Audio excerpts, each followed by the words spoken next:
sang this song to me. There was a message in its melody, sweetest lyrics that I ever heard. There's a message in the songs of birds. Tomorrow is another day. Living is the only way tomorrow's gonna ever come. Listen to the words of the song.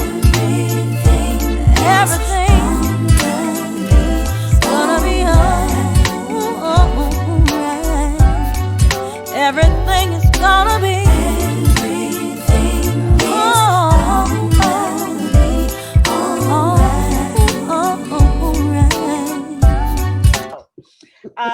Greetings to all of you who are watching. I'm Stephanie Wilson-Coleman.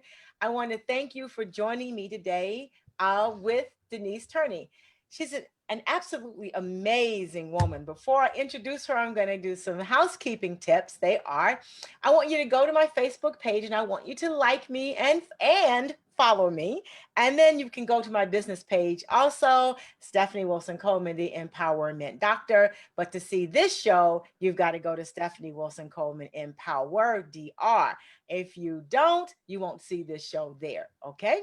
Also, go on right over there to YouTube and say like for the show under the Inspire channel. So I would appreciate that if you would do that for me. How was it going? How did you get started? So tell us a little bit about that.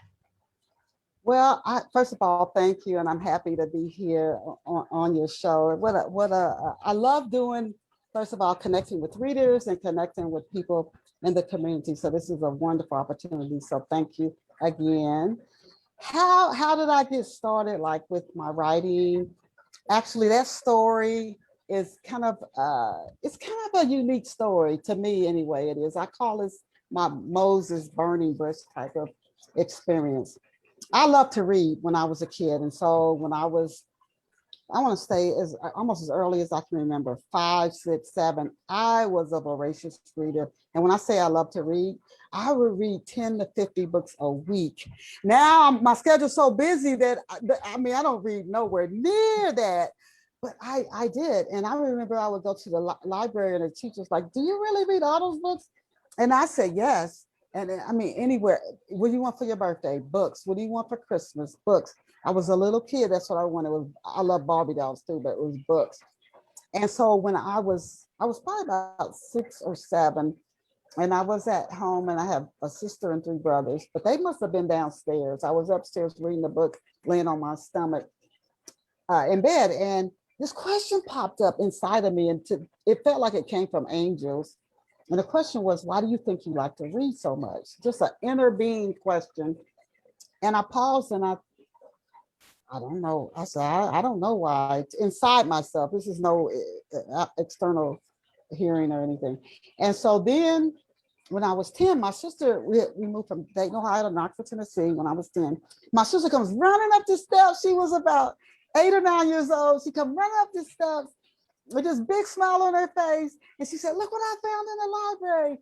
And this is going back to Knoxville, but this might be any place in the country.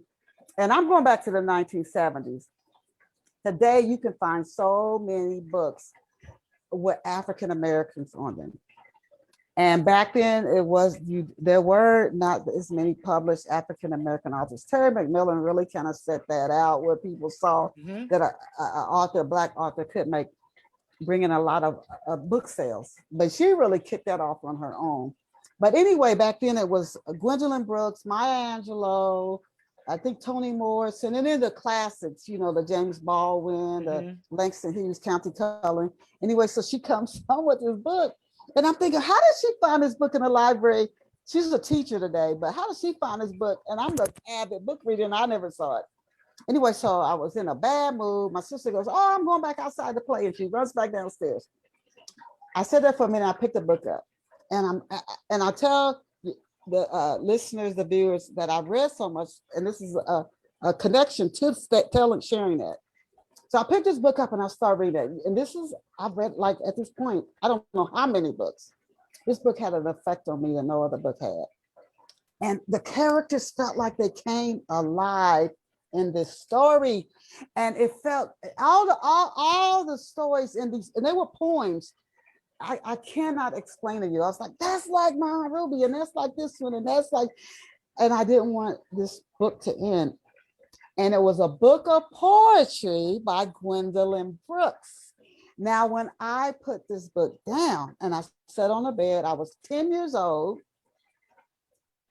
A feeling came over me. I can't describe it. Oh, wow. It was this weird feeling. I was just a kid, and I said, I'm a writer. And that is it, just like it came. It was the weirdest thing. That's how it came to me. Now, years later, when my first book, Portia, which is an inspirational story about a defense attorney in Chicago dealing with breast cancer, when Portia came out, I sent it, the manuscript, to Gwendolyn Brooks. Of course, she's since crossed over. And she sent me back a handwritten note. Best wishes with your book. And I still have that. I still have that note. I said, that you talk about coming full circle. And this is my book, Portia.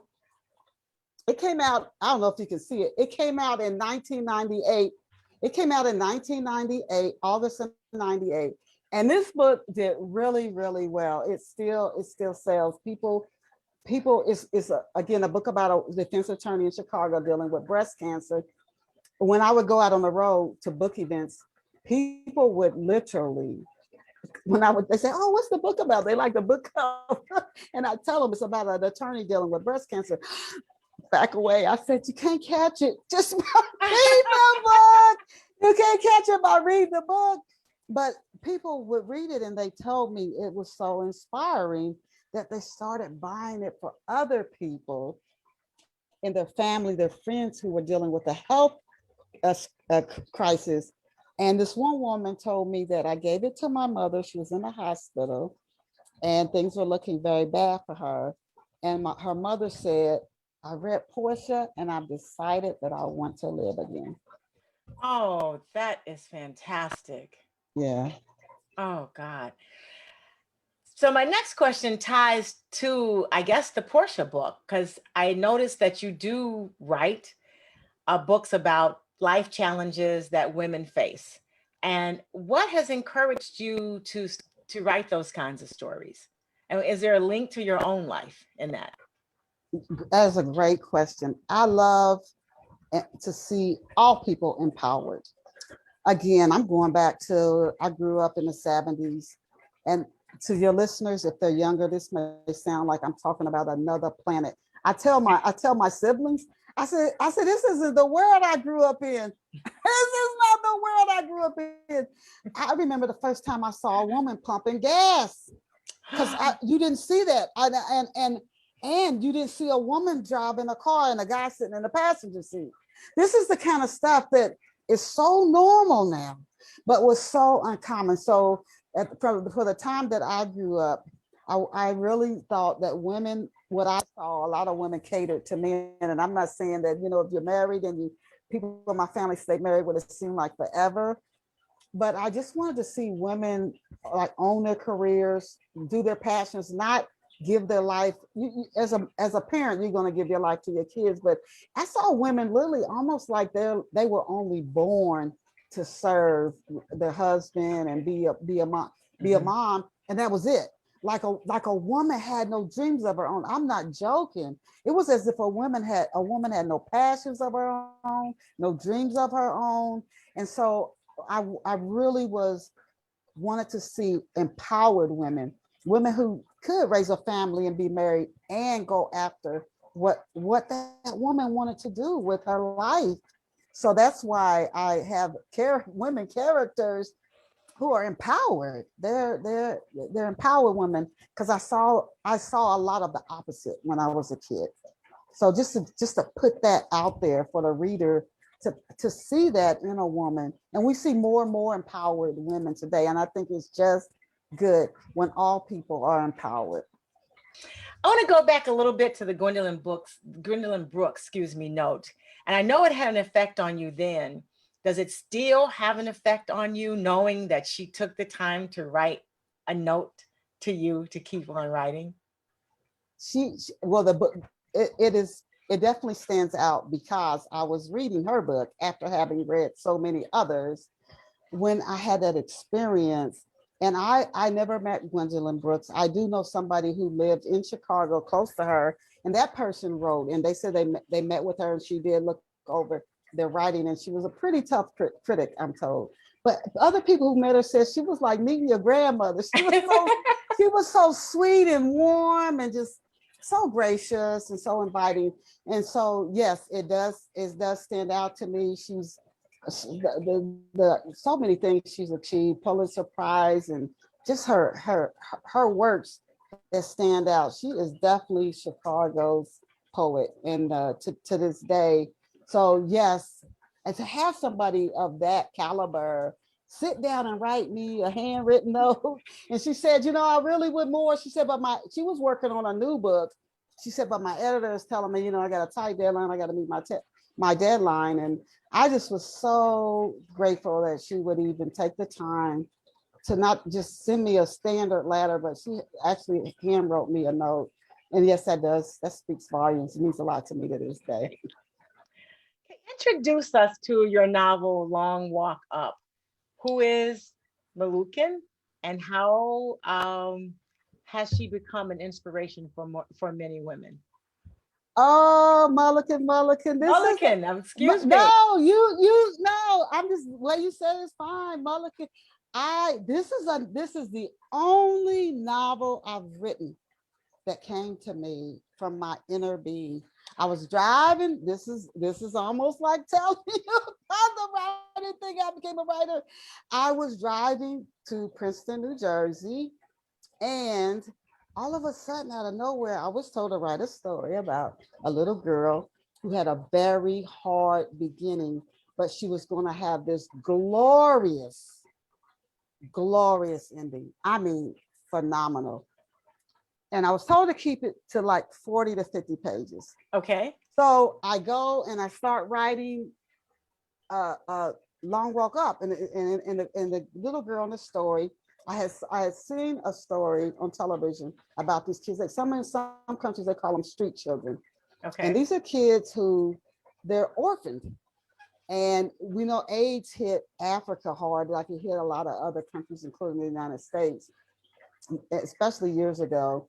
And a lot of African children were orphaned, and it was really, really bad. And I'm going back to probably the 90s, and some people might not really remember it. But I saw a real true life story about a little girl. She might have been 5 or 6, and her brother was about 7, and they lived in Africa. And they would collect like tin cans, or I forget what it was, and they would turn them in for money. And they slept on cardboard boxes, just lay them out flat and sleep on the ground on cardboard boxes. And I will never forget, for those kids, it was just get through the day. It's not like we're worried about next month or next week, or let me just get through today. And that was, if I just get through the day, I've done a phenomenally good work. Just let me get through the day. And so I said, oh my gosh, I couldn't imagine in America, could any child survive like that in the United States and other countries that they're surviving like that? So that's where the ideal for Mulligan with a hard beginning. So what happens to her parents are living in this, like I call it a community. Some would call it a tribe, but I call it a community. And when they get there, it's flourishing. I mean, the vegetation, everything, the animals, it's just flourishing. Well, it starts to dry up. And that's what happens in life. Things are flourishing, and then things start to drive up, and you got to know how to shift. And so the leader still wanted to stay there and wait, hoping that flourishing would return. But a lot of people passed away, including her father, and I think her brothers, and finally her mother. So she has a choice to make. She's a little 6-year-old girl, and she has a choice to make. Do I stay here with the community, the only people I've ever known, or do I leave? Something within her led her, and she takes off up this big hill, and she doesn't know anything where she's going. And then she's hungry, she's starving, she rolls down a hill. And when she rolls down, she rolls into a market.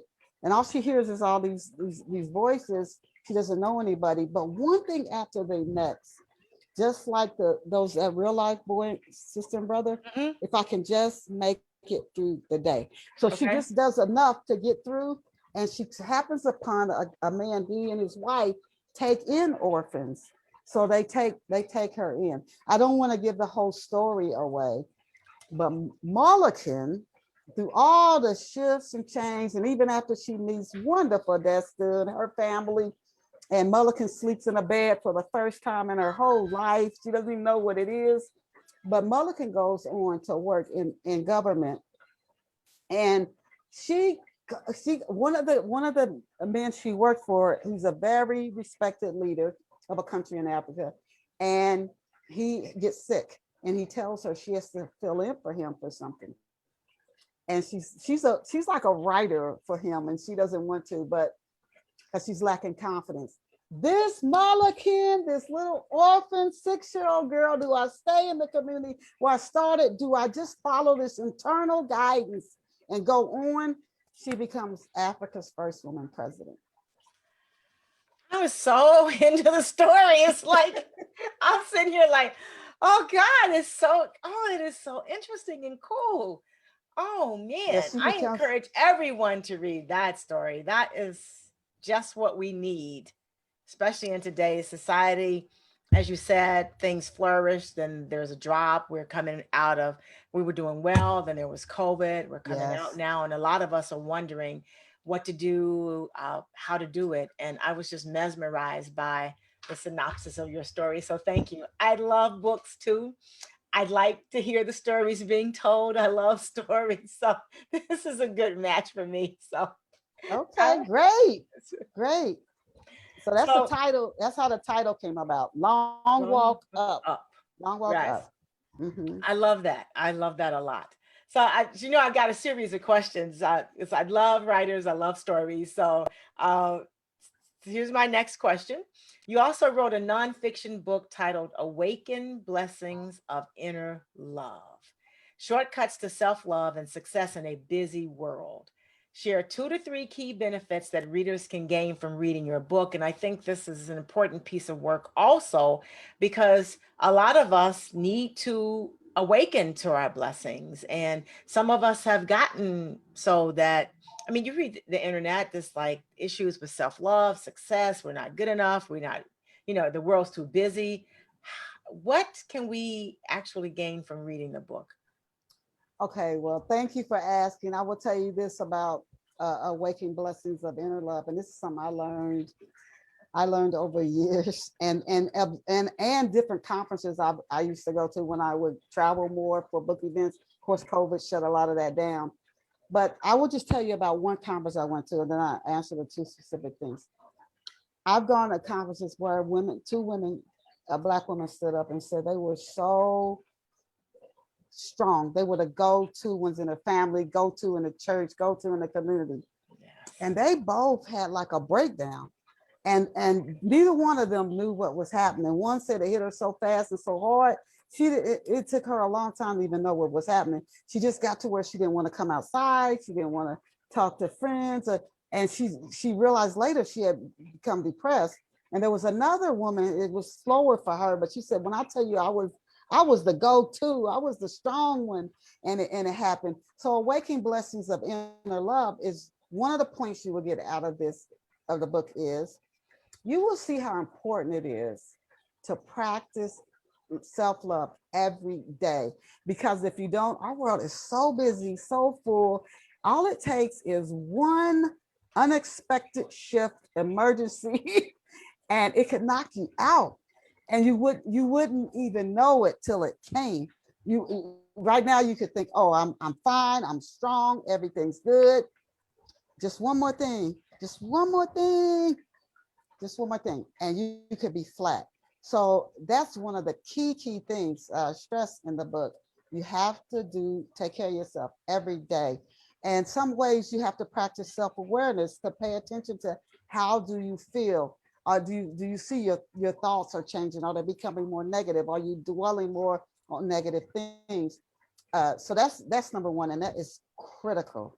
It's so critical. You can't wait till holiday to do it. And then the second thing is techniques. Techniques, that easy techniques you can use to practice self-love. You know, we often say self-love and I love myself. And then my thing to the listeners would be prove it. You say you love yourself, prove it. It's the same thing where somebody tells you they love you and you say, well, prove it. You're saying it, but you're not proving it. You say you love yourself, prove it. Be patient with yourself, forgive yourself, and do daily practices. We get caught in routines and our brains go on autopilot, which is not healthy. Like they say, have you ever been driving and you look up and you go like, oh my gosh, I'm home, and you just drove 12 miles and you don't even remember. You don't even remember. Your brain was on autopilot, and we live a lot of our lives on autopilot. So some of the things you can do to get your brain off autopilot is move stuff around in your home. Okay, have you ever painted your house, put down new carpet, move your furniture around? Did you feel differently? So you just take your brain off. It could be something simple. Just move your work desk around or whatever, and see the impact it has on your brain. Other things you can do are if you take a shower in the morning, take a shower at night. If you generally take a bath, sometimes take a shower. Style your hair differently. There's so many different things that you can do. Some people say it can strengthen your brain if you're right-handed. Write with your left hand sometimes. So this is just getting out of routine, getting your brain off of autopilot, and it helps your brain become more aware. So you can become more aware of how you're really feeling, become more aware of processes that are going on around you. And you can know when, I'm feeling off. I just feel a little bit off. And you can know I need to practice more self-care. I feel a little tired. I need to sit down. Pushing is good. We live in a culture when we're just supposed to drive. And I hear a lot of people saying that with COVID-19, like they're not getting any downtime. Some people who are working, they're not getting any time off. So you have to know when I gotta step back. Even if maybe you tell your manager or somebody, I'm gonna step back this weekend. I'm gonna step back after 5 or 6 o'clock.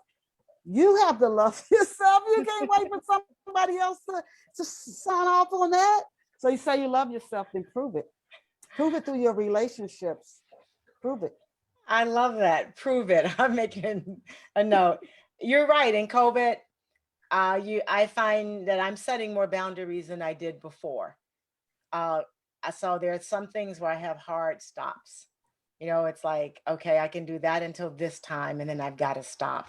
And the other day, it's like I just did nothing for about 30 minutes, and it was the best nothing ever. Yeah, it's the best nothing ever. Yeah.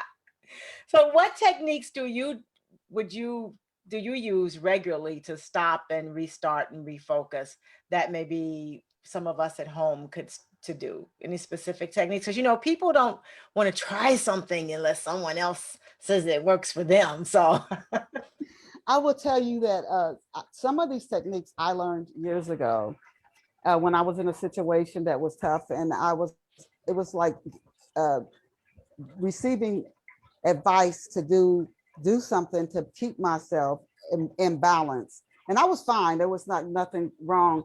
But that's again with the daily technique, so something doesn't become wrong. So I said, what are 3 things that I love, that I just love to do? Every day I have to do at least 3 things I love to do. And I was so busy that I would say things like, I have no time to meditate. Like people would tell me, meditation is good. I'm like, who's got time for that? Meditate, who's got time? I don't have 2 minutes, spare minutes, let alone meditate for, I couldn't understand how somebody could meditate for 30 minutes. Like, who has time? But people who are really successful, I'm telling you, they actually do it 30 minutes to an hour a day. And these are people with extremely busy schedules. They won't not do it. So I think 3 things that I love. I love a nice hot bubble bath. So I said, I'm getting that every day. Music I love. For me, I'm listening to jazz. as often as I can. Any other music that I love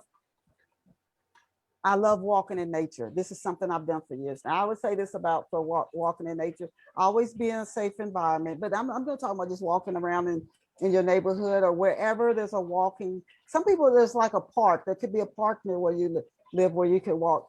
But someplace safe, that's where a lot of ideals surface for me when I'm out in nature walking. And I've heard so many people talk about being out in nature, being out in nature, walking, the benefits of that. And then later I added in meditation. But I just want to share something. I don't know why this came up in my mind. I want to share this also with the listeners and viewers. If anybody, and I don't know why this came up in my mind, if anybody is dealing with like stress or anxiety when it comes to meditation, here's another a tip as well. We can have thoughts that are intrusive thoughts, or we start ruminating. The same thought just keeps going over and over. Sometimes it's around money, it could be a relationship, it could be a job, anything. Just watch the thought pass like you're watching a cloud go by, and simply say something like, I seem to be thinking about paying my mortgage. Or, I seem to be thinking about the date I'm going on Friday. And just don't attach anything to it. Just watch it float by. It's a thought, because that's all it is. It's just a thought. Just watch it go by. I seem to be thinking about my doctor's appointment. Just let it go by. I seem to be thinking about that project. Just watch it go by. And see if you do that, if the stress doesn't start to come down, because it's just a thought, and we're not our thoughts. It's just, if you thought about all the thoughts that passed through your head since you were born, just I seem to be thinking about, and let it go. So that's another tip. Yeah, those are great. I do make time for meditation. As a matter of fact, I don't think I'm a nice person if I don't get my meditation in that day. And with COVID, you're right. I too have learned to really love walking in nature till I do it every day. Rain, sleet, snow, cold. And for the viewers, so I do about 25 miles a week, but start small, just start and give yourself permission, because as Denise said, you'll be really surprised at how clear your head becomes, and the thoughts that sort of the good thoughts and loving thoughts that just drift in. I used to say that, but after I really started doing it, it really is true. Okay. And thank you for the suggestion of just letting your thoughts float by you, because we do have about 60,000 thoughts a day. So we don't pay attention to most of them. So why pay attention to the ones that are not making you happy? There you go. There you go. Good.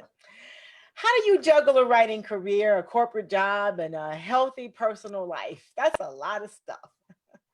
Oh my goodness. You know what? I think some of it, to be honest, comes from upbringing, my family. Everybody in my family, hard workers. So part of it is just upbringing. And I think I just learned it from watching my grandparents. My mom passed when I was young, and watching my dad operate his own business, my siblings. So part of that is just upbringing, I think, where it comes from. The other, I will tell you, hands down, organization, being organized. So you're not running around. Where's that? What did I do with that note? What did I do with that? Where is that? Where's that file? Where's that file? And you know, if you're like you see on the movies where people are running around, where's my tie? Where's my tie? Where's my shoes? Where's my? And then it takes you forever just to get ready to go somewhere, because you disorganized. You're running around looking for stuff, and where's that? So being organized. And the next thing is prioritizing, because I'm sure you do. I know I do. I get so many emails. Sometimes it feels overwhelming, like, oh my God, it's too much. But prioritizing, so I know this is what I need to do now, and I'll focus on this on maybe Wednesday or another day. And this I need to focus on the top of the day. I can work on this later in the afternoon. So organization and prioritizing. And then for a lot of people who, many of us have to collaborate, whether we're working at an entrepreneur, or we're working for another company, or we're just raising a family. We have to, or we're working at a worship center, we have to collaborate with other people. So also another way to balance it is taking into account other people's schedules when you're prioritizing, and getting really clear with everybody about who's responsible for what, when, and then doing, a regular check-in, so you're still on schedule, and there's no organization, no gaps. So there's no last minute rushing around and frantic running around. And I do have to do quite a bit of collaborating. So that's why I wanted to throw that in, because I'm not able to do everything on my own. Even as a writer, I have to, my editor, when I do marketing, I have to collaborate with other people. And this is when such and such is due. So this is when I need you to complete what you're doing. And I do my check-in, so I know everything is on schedule, so there are no last minute surprises. Because that, with a busy schedule, too many surprises can be overwhelming. That is so true. What would you tell a woman who is afraid to follow her dreams? Oh my goodness. A woman who is afraid. Oh, this goes almost back to where we started. Because a lot of people are afraid. So it's a lot of people are afraid. This almost goes back to where we started. It really does, to feeling empowered. Okay, so here's what I would say. There have been times in my life when I have certainly struggled with confidence, especially years ago. I would tell you this. I remember years ago, when I was a little girl, I was very outspoken, very bold. And people told me, I got written on my report card, that I was a little chatterbox and I talked too much. I was a good student, but I talked too much. So it made me angry, because everything else on my report card was good. And I made the honor roll and all of that, but just talked too much. So I said, I'm not saying anything else in school then, but I don't know if that sort of started to erode my confidence a little bit. I've since got it back, but I got to a point where I was scared to stand up in school and do a book report. I was like petrified, like praying, oh, don't let her call on me, my English teacher, don't let her call on me, please. I don't want to go up there. And so other people could be struggling with, whether they say public speaking is one of the top fears. So you could be struggling with self-confidence. A woman who's afraid to go after her dreams. I would imagine that part of that would have to do with self-confidence. I really would. So here's one thing I would say. When I was dealing with that, being afraid to speak in public, I made myself take an impromptu speaking class, scared and all. I made myself do it. And then and I did it. And then when I would go out to book events, anybody want to sit on a panel, or I raise my hand, and then the fear started to go away. It's like watching the thoughts pass, kind of, and the fear started to go away. And now I love public speaking. So I would say this: number one, do something you're scared to do. I mean, do something that you are like almost petrified to do. And I mean something healthy and good, but you're scared to do. You're scared to follow your dreams. Do something you're scared to do. And you watch and see, from your brain to your whole inner self. And if you have a very clear focus, watch how it works for you on your behalf. And when you start doing more things you were petrified to do, those limiting beliefs, you just start knocking them down. They won't be able to stand. They will not be able to stand. You start blasting them away. And then you can look at your dream and know, I can do that. I can do that. I heard a story recently about a woman. She got laid off during COVID. Well, COVID was in 2020, really, really bad, when it was bad. And she had one stimulus check for, I don't know if this was in Black Enterprise. She had one stimulus check, $1,200. She said, what am I going to do? I got to take care of my kids. And she went out. She said she was a millennial. She had some type of like a training, something she knew she could do. She went out and did it. and she is now multi-millionaire. And we're talking in 1 year. So she goes from being laid off, takes one stimulus check, and I forget the exact details of it. And she went after it. So you go from being scared to, will somebody else hire me, that I'm gonna start my own business and take it off. And then I know another woman who started a school with very little people's college in Trenton, New Jersey, with very little money. And that college was a very, we call it little people's college, but it's for little kids. Okay. Kindergarten. That school was so well known and so well respected. Just start with one thing, but something you're really scared to do. You're really scared to do, but you really want to do. And then just keep doing things that you're scared to do. And if you don't, here's another thing. They say when people are getting ready to, I call it exit their bodies or transition, they ask them, like at hospice or at a hospital, they ask, what are like your top 5 regrets? And one that almost always comes up, well, some of them is, I wish I hadn't cared so much about what other people thought of me. Mm-hmm. And then another one is, I wish I had gone after my dreams.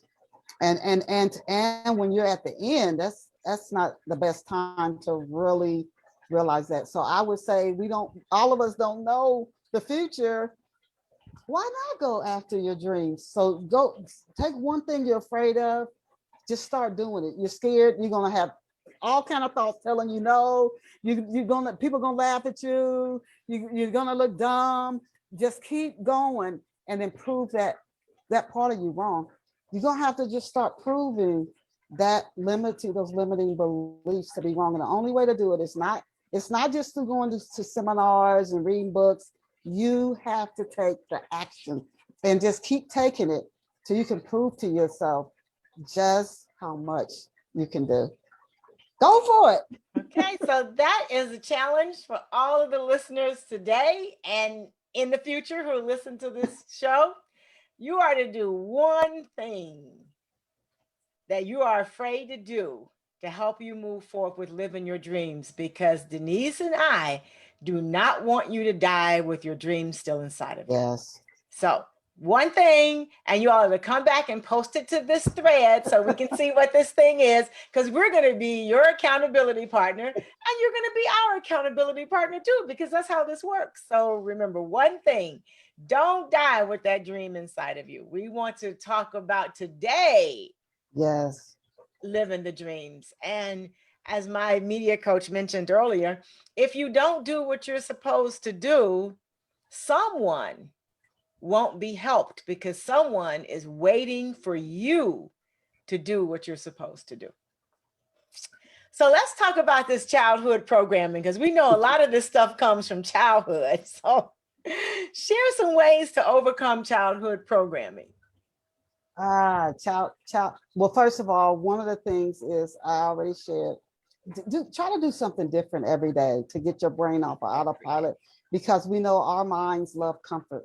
They love comfort, and routine is comfort. Routine is, what does somebody say? Better the devil I do know. Oh yes. It's just routine. Than the hell that I don't know, right? Routine is comfort. And so if you want to achieve your dreams, you're going to have to break out a routine. Here's another thing, and I read this years ago in Anthony Robbins' book, and I highly recommend this book. His book, Awaken the Giant Within, and it came out many years ago. And he had an exercise in there. So here's one thing to break childhood programming that I would share. He had this exercise, and I just thought, I've read so many books like this. I got this down pat. So here was the exercise. Take off everything. Your makeup, if you wear makeup, if you don't, take off everything. If you got a hairpiece on, get rid of that. And become completely nude. And he said if you can get a floor length center from a floor length mirror, do that. If not, as long of a mirror to capture your whole body as you can. He said most people cannot do this. And I when I read it, I said, this is so simple. I know I can do it. He said stand in front of the mirror and 10 times do not turn away. Do not turn away. Don't start looking off and closing your eyes. Look right at yourself. And 10 times slowly say, I love you I love you. Yes. to yourself. 10 times slowly. You don't have anything on, no get up, just you, just you. And he said, most people can't do it. Oh, I thought I could knock that out no time flat. I'm telling you, I don't think I got to 3 times. And I just broke down and cried. I couldn't do it. I could not do it. I could not do it. I was shocked. And I said, I will not stop till I can do that. Now I can do it. But I'm telling you, the first time I can do it. So a lot of people, doesn't that sound like a very simple exercise? So that is one thing I would say to you to that shows you that it was some childhood programming in me probably that wasn't right because I couldn't do that. So that's an exercise. Take out, I mean, everything. Just get rid of it and then look right at yourself slowly. Do not turn away and say that to yourself. Not just a head mirror, the whole thing. Whole body, right? and say that to yourself. So that is one exercise, childhood programming. Positive affirmations can also work with childhood programming. Journaling, write out how you're feeling. Journaling is very helpful. Actually, writing things out can be more therapeutic than just typing them out. So just writing in your journal or writing out how you're feeling. And there's another one, and this just popped into my head. There's a guy, he's passed away, but I think his wife's here and she's still running the program. It's called the Morty Lefko. The Morty Lefko technique. And they used to have a lot of free, no cost involved, a lot of free programs that they would use, and they would deal with childhood programming. And he found, after working with thousands of people, that there were common themes that all people tended to deal with going back to their childhood. So he would ask you questions like, do you struggle to speak up for yourself? Do you have a hard time dealing with conflict? Different things like that. And he could almost know exactly the type of programming you heard when you were a kid that was causing this problem. And he had techniques he would work through to get real specific about, when did you hear that when you were a child? When did you hear you were stupid? When did you hear you were slow? When did you hear you talk too much? When did you hear you're too quiet, you're boring? And get real specific about the first time you heard it, and then how you feel about it, and what type of situations you're in now that you can see, I feel the same way now that I felt then. And then he had techniques that he would take you through. So those types of things help as well. And then some people, the brain might be on such a cycle that you may need to get professional help. Or somebody who's licensed and very experienced, they can access your subconscious. Once they get that trust and rapport with you, you won't even know what they're doing. You might just see them look like they're kind of do something with their fingers, playing with their shirt, but they're doing mind work. They're doing mind work, and they can access your subconscious, and what's been tripping you up, they can help untrip you very, very, very quickly. So the main thing, though, I would say to anybody with childhood programming, know that your worth is so much that words, you will never know how much you're worth. And there are no words, no matter what you've done, no words for it. But it's not just enough to hear these things. Again, you have to practice self-love. And then also, if you need to get help, go get the help. Try the journaling, writing things out. Just try different things until you find what works. And something might work for you for a while, then your brain start getting a little tricky on you again, trying to pull you back. This is what I call trying to pull you back into Egypt. And then you have to find something else you can do. It's constant, but you love yourself. You love yourself. So, and you know you're worth it. And then here's another thing I definitely want to share. Don't go into relationships with people who reinforce negative childhood programming, because that's something we often do. There was an experiment done years ago. They put a woman in a room, and they did this several times with like you say, we come into a conference, maybe you put 10 women and I don't know, 50 guys in a room. Only one of the guys has alcoholism, and the woman's father had alcoholism. But the woman doesn't know who the guy is. The guy doesn't know, and that was always the guy. The woman said, "He's my soulmate," but he wasn't. He was the guy who was like her father, who was sick. So that childhood programming was attracting her to a guy who had the same sickness that her father had. So don't go into relationships with people who reinforce negative childhood programming, and don't rationalize. The brain can get tricky when you know it's time for me to leave this relationship, because I can't, if I let you punch me, it's like I am licensing. I should might as well just start hitting myself, and I'm not going to do that. I'm not going to do it directly, and I'm not going to do it indirectly through you. So don't go into relationships that reinforce negative childhood programming.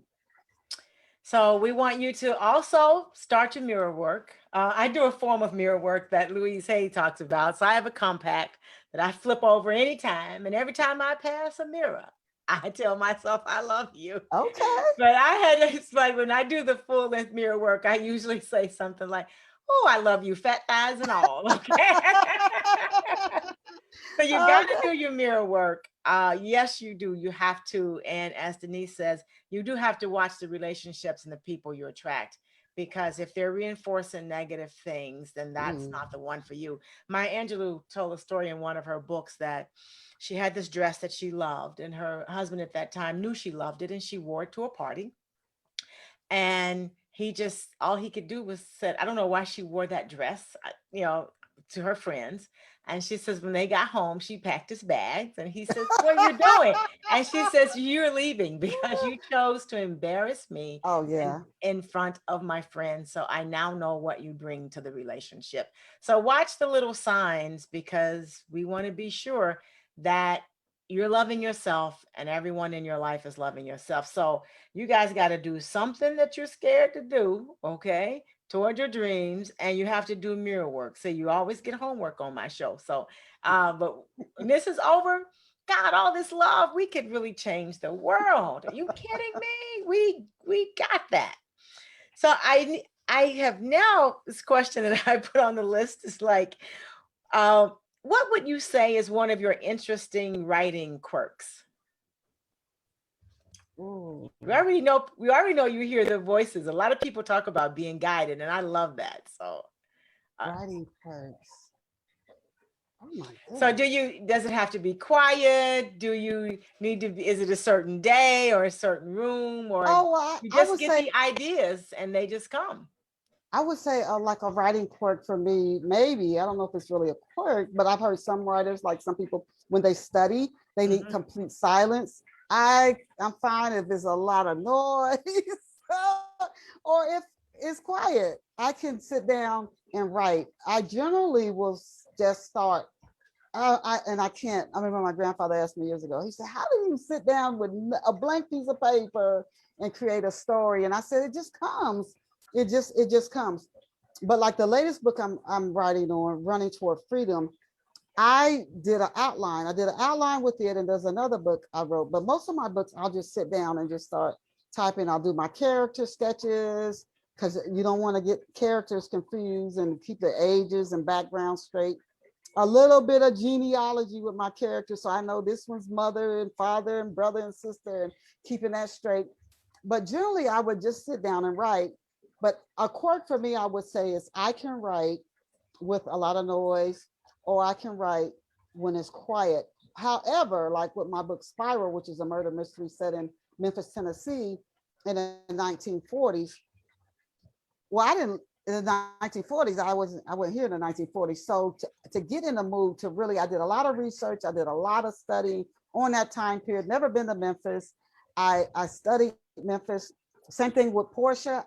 I never lived in Chicago. People swore when they read Portia. They told me, "Oh, I remember you. You lived on the South Side." I said, "I never lived in Chicago in my life." They're like, "Yes, you did. I read your book. You did." I said, "No, I did research on it." Same thing with Memphis. People swore I was from Memphis. I said, I've never been to Memphis. So another quirk might be when I'm doing a certain time period, I will listen to music from that time so I can really get into the mood, the spirit of that time. So it flows through the story. And on top of the research, that music really helps me to get back to that period. And sometimes, like I think I did this with Spiral, I kept like pictures from the 1940s around me. Again, with the music, it helped me to get in to really feel what the characters would be feeling, so the reader could experience it more fully as well. So that would be a quirk. Oh, that's cool. That's really cool. So, what do you do when you're not writing? Oh my goodness. What do I do when I am not writing? Well, I love with when COVID is over, I love to travel. And because I love to learn, I like going to museums. I like to learn. I like going places like Mhm. that. And I definitely, right before COVID kicked off, I was supposed to go to a book club event in Alabama, and then COVID hit, and they kept pushing it back. And because we didn't think COVID was, who thought COVID would last as long as it did? I thought 2 weeks. 2 weeks. It's been over a year. So, but getting back out on the road, I like to meet book readers, book buyers face to face. They interact with them, and they're like, "I saw you on," and it's just good to do that. And spend time with my family. Family is so important to me. So traveling, going to book events, spending time with my family. I love being outdoors in nature. Those are things that I really enjoy doing when I'm not writing. Also, in addition to novel writing, I also do freelance writing. So sometimes I'm busy doing that. And that's a totally different type of writing where I do work for small businesses, startups, and major corporations. And that's a totally different Mhm. mindset of writing. That's more of a sales and marketing. But my absolute favorite form of writing is novel writing. So, what are some of the things that your characters have shared with you, and how have they influenced you? What have you learned from your characters? Because I know a lot of writers say they become their own people once you've created them. They sort of take a life of their own. Well, I will tell you, in Love Has Many Faces, which I can't remember exactly when it came out, but that was my second novel, and it's set in New York City. It's a famous A-list actress. She's really down and flat right now, and she puts a ad in the paper for a roommate, and Robin, who's an up and coming playwright, who goes on to do very well. She answers it. They are nothing alike, but there's something from Leslie's father's past that haunts them, and I'm not going to give the story away. But talking about characters, I there's something that happens in the book in the end, and I can't say it or give it away. But and I didn't want to do it. This is kind of weird, and I've heard other authors say this too. I didn't want to do it, but the character says to me, "This has to happen to me," and I'm telling you that readers were so upset. They were so sad. They were mad. They told me, "Oh my God, why'd you do that to her?" And then, they were upset. One thing about being a novelist too that I learned, and I learned that with Love Has Many Faces and Spiral, people sometimes are not as forgiving as I thought they were, because I was really surprised with Love Has Many Faces, where a lot of people just told me how much they hated Leslie. They hated her guts, and you didn't make her suffer enough. I'll never forget hearing that from so many readers. And then with Spiral, they like, you didn't make them suffer enough. If somebody in a story did something wrong, that really surprised me. But where characters are like, maybe I have to get away. I have to get away, or this has to happen. Like, this has to happen to me. So that and then my very first book that I never published was about a guy who went on to become an NFL football player, and his wife was more like a housewife. But and I never published it. But he uh, uh, in that story, I used to have dreams, and that was I don't have dreams with my characters anymore. But at night, my characters would come to me in dreams, But so that hasn't happened in years though. But I know writers who tell me they have dreams with their characters, so their characters, they say talk to them. I don't get so much of that. I don't know if I'd want that either.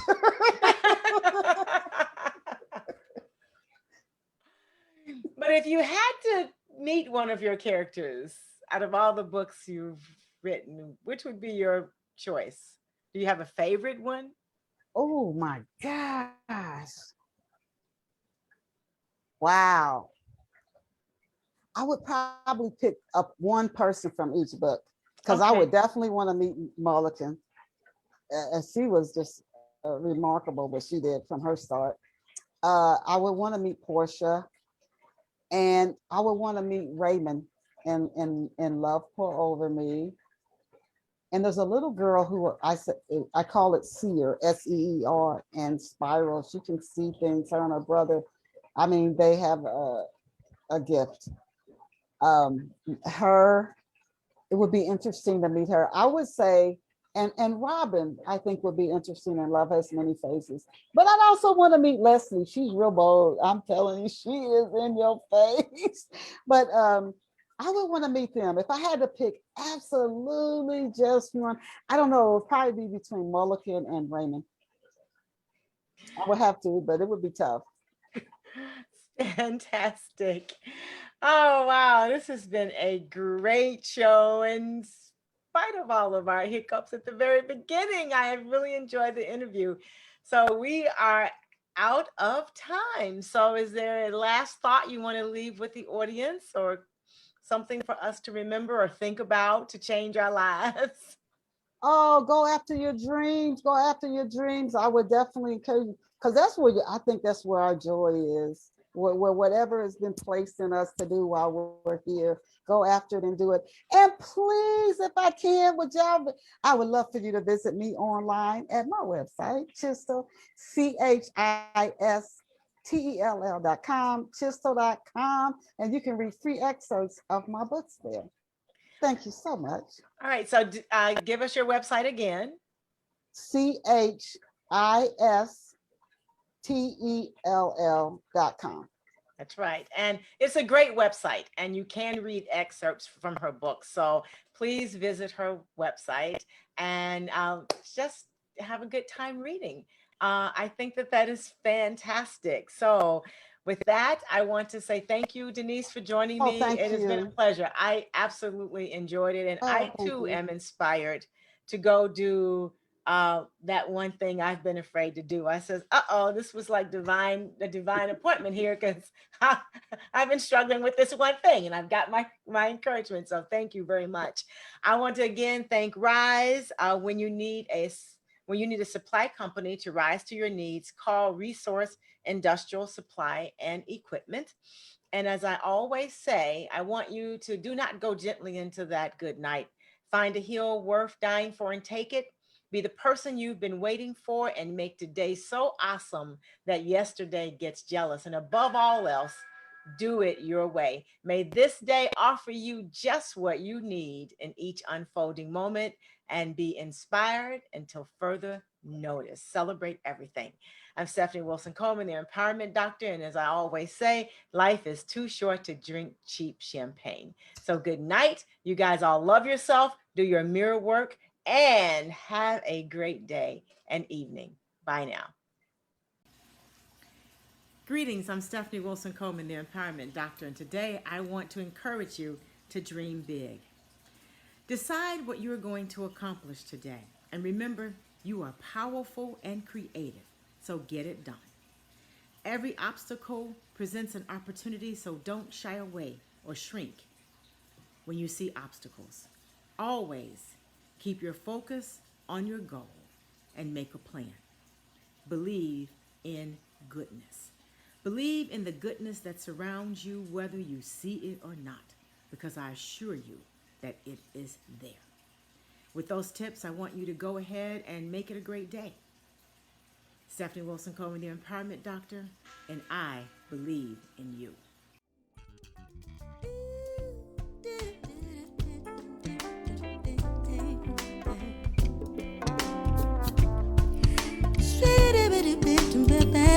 Sweet